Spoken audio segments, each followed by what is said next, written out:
One of your dogs was being a degen the other day. Hey, what's that? What's that?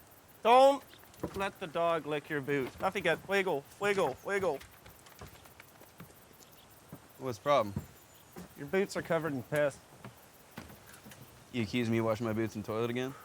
All dudes' shoes are covered in piss, from standing in front of the toilet or the urinal. Your stream hits the water or the porcelain, it goes fucking everywhere. You prove it. No, he's right. You ever take a look at the area, half the foot in front of a urinal?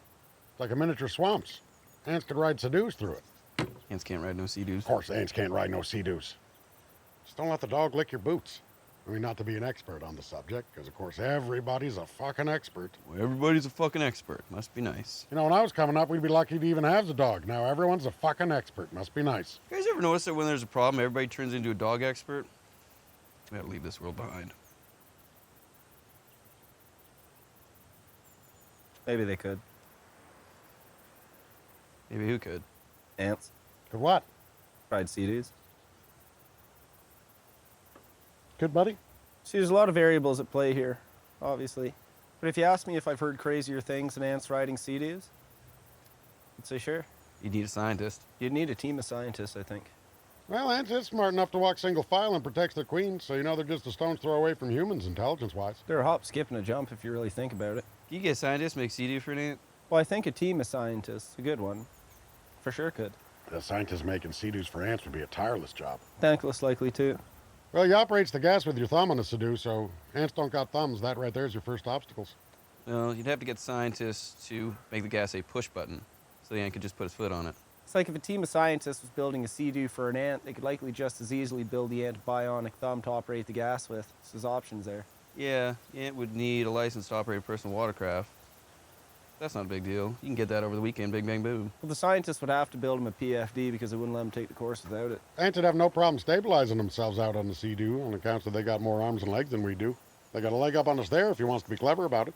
If I'm an ant, I'm operating the Sea-Doo with my antennas. That way I've got all those arms and legs to stabilize myself on the machine, which you'd need, like, if it's a wavy day on the water. It'd still take a lot of concentration from an ant. Like, the ant's gonna fall off 2-3 times when he gets going. It's just trial and error. I don't know. I don't know what. Well, think about Honey, I Shrunk the Kids.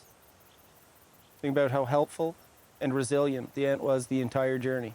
On what, I'm just going to come right out and say it. The kids might never have got unshrunk if it weren't for the ant.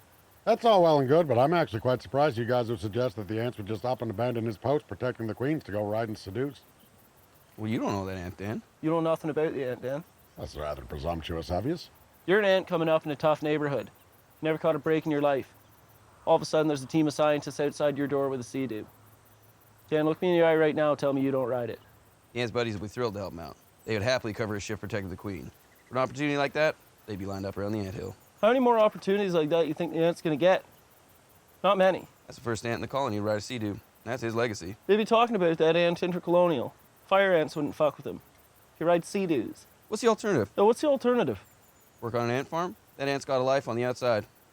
He's gonna live it, goddammit. His hours might have got cut. Might have mouths to feed. You don't know. His wife's thinking about leaving him, taking the kids too. I was out of line.